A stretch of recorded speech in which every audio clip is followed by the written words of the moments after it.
చక్కని సీతకి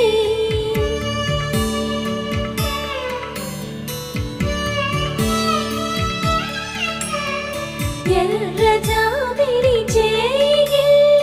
రాముడేడని అడుగుతుంటే చూడలేదని పెదవి చెప్పే చెప్పలేమని కనులు చెప్పే నల్ల పూసైనా